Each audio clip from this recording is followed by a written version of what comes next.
नमस्कार। Trend classes के online platform पे मैं राम सर आप सभी का बहुत बहुत स्वागत करता हूं।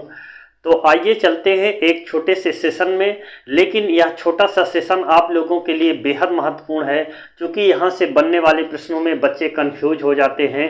कार्यपालिका क्या है, न्यायपालिका क्या है और विधायिका क्या है। तो आइए इसको एक बेसिक स्ट्रक्चर के माध्यम से समझने का प्रयास करते हैं, जो आपके एग्जाम के लिए बेहद महत्वपूर्ण है। तो देखिए, कार्यपालिका, भारतीय संविधान में कार्यपालिका, विधायिका और न्यायपालिका का वर्णन किया गया है भारतीय संविधान में। तो क्या है कार्यपालिका का काम, क्या होता है, कार्यपालिका का प्रमुख कौन होता है, कौन अस्थायी होता है, कौन अस्थायी होता है, इसको पहले हम बेसिक स्ट्रक्चर के माध्यम से समझने का प्रयास करेंगे। देखिए, अगर हम कार्यपालिका की बात करें तो कार्यपालिका को दो भाग में हम डिवाइड कर सकते हैं। कार्यपालिका को हम दो भागों में डिवाइड कर सकते हैं। एक तो हो गया केंद्र स्तर पर, एक हो गया केंद्र, और दूसरे स्तर की हम बात करते हैं तो एक हो गया राज्य स्तर पर। कार्यपालिका दोनों स्तर पर कार्य करती है, अर्थात केंद्र स्तर पर भी कार्य करती है और राज्य स्तर पर भी कार्यपालिका कार्य करती है। अब देखिए, केंद्र स्तर पर सबसे केंद्र पर कौन होता है, तो याद रखिएगा राष्ट्रपति होता है। कौन होता है? राष्ट्रपति होता है। राष्ट्रपति के बाद अगर यदि बात करें तो उपराष्ट्रपति होता है। कौन होता है?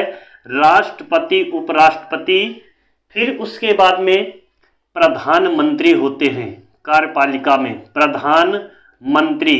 और प्रधानमंत्री के नीचे याद रखिएगा मंत्री परिषद कार्य करता है। कौन कार्य करता है?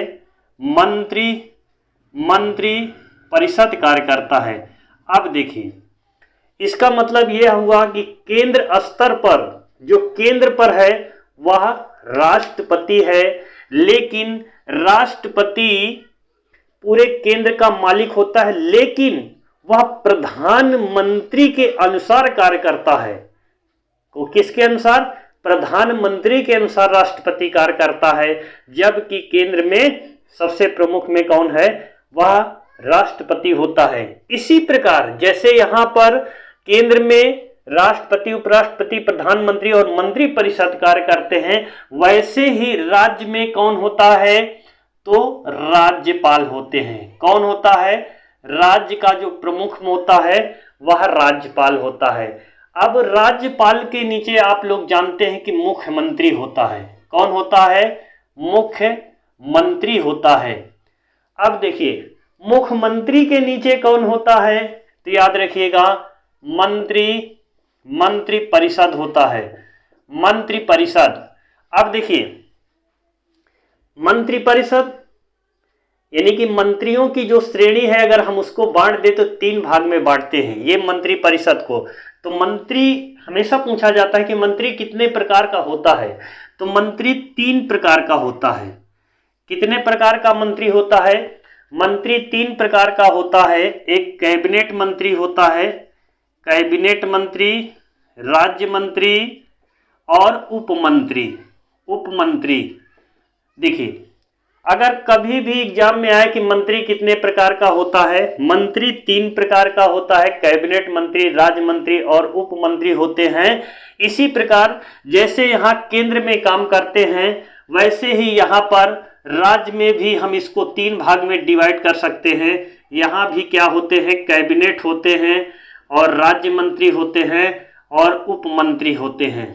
उपमंत्री, इसका मतलब यह हुआ कि कार्यपालिका हमारी दो स्तर पर कार्य कर रही है।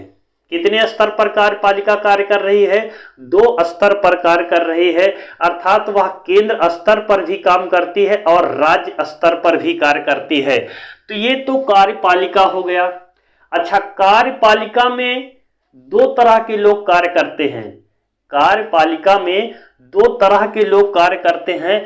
वे लोग कौन कौन है? देखिए, एक तो होगा अस्थाई सरकार, अस्थाई सरकार, और दूसरा है अस्थाई। दूसरा क्या है? अस्थाई सरकार। अब देखिए, अब इसमें पूछोगे सर ये अस्थाई सरकार, अस्थाई सरकार क्या होती है? तो मैं आपको बताना चाहता हूं, अस्थाई सरकार का मतलब ये हुआ कि जैसे आईएएस, आईपीएस, आईएफएस जितने भी पदाधिकारी हैं यह राज्य स्तर पर भी कार्य करते हैं और केंद्र स्तर पर भी कार्य करते हैं। तो ये सरकार के अस्थाई अंग हैं। क्या है? यह सरकार के अस्थाई अंग है। जो भी इनका 62 वर्ष तक जो भी इनका कार्य है, मतलब समय सीमा है, वह तब तक कार्य करते हैं। जबकि अस्थाई सरकार में जैसे राष्ट्रपति, उपराष्ट्रपति, प्रधानमंत्री, यानी जितने जनता के द्वारा चुने जाते, निर्वाचित होने के बाद जाते हैं, वो अस्थाई सरकार कहलाते हैं। किसके द्वारा? जनता के द्वारा जो चुनकर पहुंचते हैं वह अस्थाई सरकार कहलाते हैं। अर्थात अगर हम बात करें तो जैसे राष्ट्रपति, प्रधानमंत्री, उपराष्ट्रपति, ये सब जितने भी हैं, ये सब इनका 5 साल जो इनका कार्यकाल है आप जानते हैं। तो वो लोग क्या है? वो अस्थाई सरकार है। वो सरकार के जो है अस्थाई के रूप में सरकार है। लेकिन अस्थाई कौन है? आईएएस, पीसीएस या उससे जो भी नीचे जो भी नौकरियां करते हैं वो लोग अस्थाई सरकार में हैं। अस्थाई सरकार में क्या है? जो जनता के द्वारा 5 वर्ष के लिए चुने जाते हैं और वो शासन करते हैं, तो उनको बोलते अस्थाई सरकार, अस्थाई सरकार। तो यहाँ भी ये लोग कार्य करते हैं और इस स्तर पर भी ये लोग कार्य करते हैं। तो दोनों स्तर को मैंने यहाँ पर डिफाइन करके बताने का प्रयास किया है जो कार्यपालिका का काम होता है। कार्यपालिका का काम क्या होता है? जैसे इनको कार्यभार सौंपा जाता है देश के लिए। अच्छा, देश के लिए क्या कार्यभार सौंपा जाता है? जैसे इनको ऐसा लगता है कि कोई ऐसा कानून लाया जाए जिससे हमारे देश की जनता के हित में हो, तो वह कार्य के लिए कौन करेगा? कार्यपालिका। लेकिन कानून बनाना इसका काम होगा। दिमाग यहां पर है लेकिन कानून बनाने का काम इधर है। तो आप लोग अभी सिर्फ इतना समझिए कि कार्यपालिका है क्या, कार्यपालिका का काम क्या है। कार्य करना, कार्यपालिका जो भी विधि कानून बनता है उस स्तर पर ये सरकार हमारी कार्य करती रहती है, ये कार्यपालिका का काम होता है। अब देखिए विधायिका को, आप देखिए कि विधायिका क्या है और विधायिका जो है कैसे कार्य करती है। तो विधायिका को भी आप लोग देखिए, इधर आप लोग कार्यपालिका देखें तो अब विधायिका।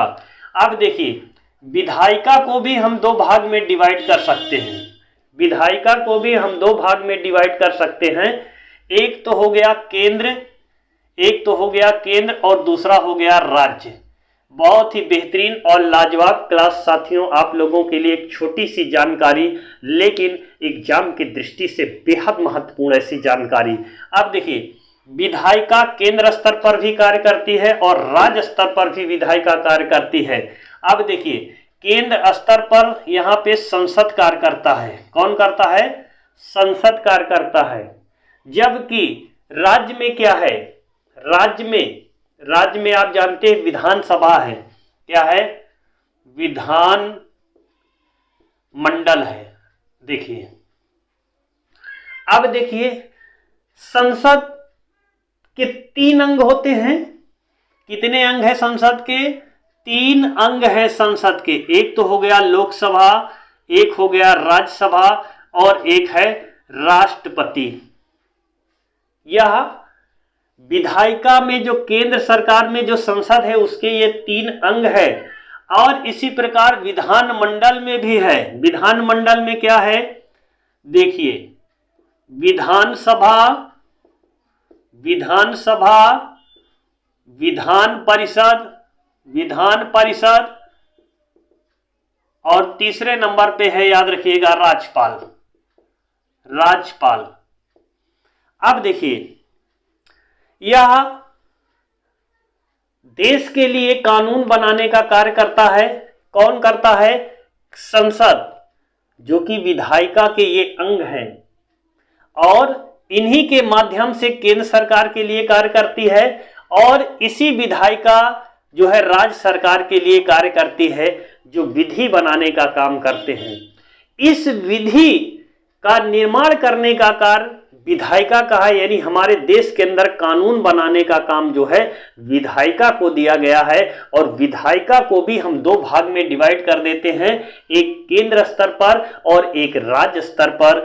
राज्य स्तर पर संसद कार्य करता है और केंद्र स्तर पर संसद कार्य करता है और राज्य स्तर पर राज्य विधानमंडल कार्य करता है।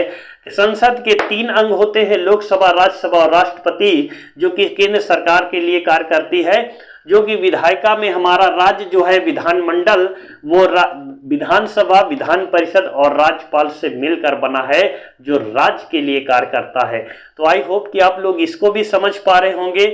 अब बचा न्याय। अब देखिए न्यायपालिका में क्या है, न्यायपालिका को भी आप लोग समझिए।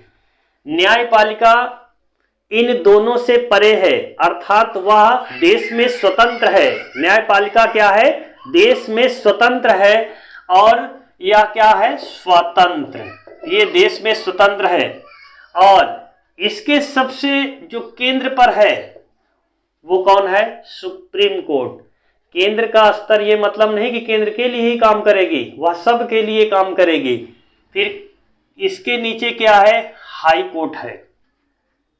और उसके नीचे आएंगे तो जिला जज, जिला न्यायालय, जिला जिला जज या जिला एवं सत्र न्यायाधीश।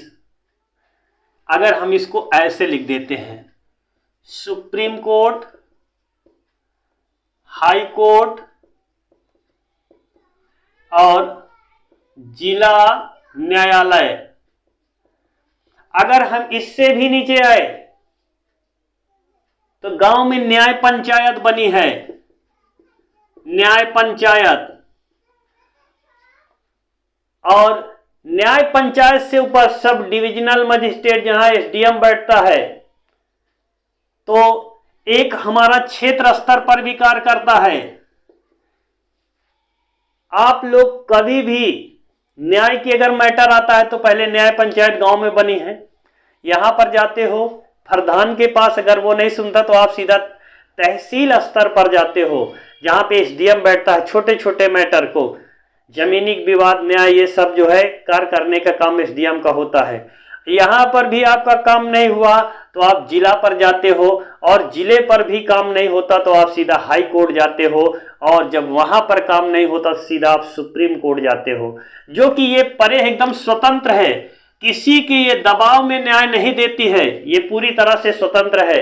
वह चाहे प्रधानमंत्री हो, राज्यपाल हो, राष्ट्रपति हो, कोई भी हो देश का, तो वो काम क्या करेगी, स्वतंत्र करेगी जो न्याय का कार्य है। इसका मतलब ये है कि यहाँ पर कानून बना, विधायिका ने कोई कानून बनाया, कानून को लागू करने का कार्य कार्यपालिका का है। और कार्यपालिका को लागू करने में किसी भी प्रकार की कठिनाई का सामना करना पड़ रहा है, या तो जो भी कानून बना है उस कानून का कोई उल्लंघन कर रहा है, तो इसके लिए न्यायपालिका बनी है, वहां पर जाते हैं और लोग जो है न्याय के लिए अपनी गुहार लगाते हैं। तो ये था कार्यपालिका, न्यायपालिका और विधायिका से रिलेटेड बनने वाले उन सारे प्रश्नों के संग्रह को मैंने इसमें एक छोटे से वीडियो में शामिल किया है। अगर आप लोगों को मेरा ये वीडियो पसंद आ रहा है तो जो भी छात्र छात्रा चैनल पर पहली बार विजिट कर रहे हैं वे चैनल को लाइक एंड सब्सक्राइब करके आगे बढ़ाइएगा। तो आज की क्लास को यहीं पर विराम करते हैं। जय हिंद, जय भारत, वंदे मातरम।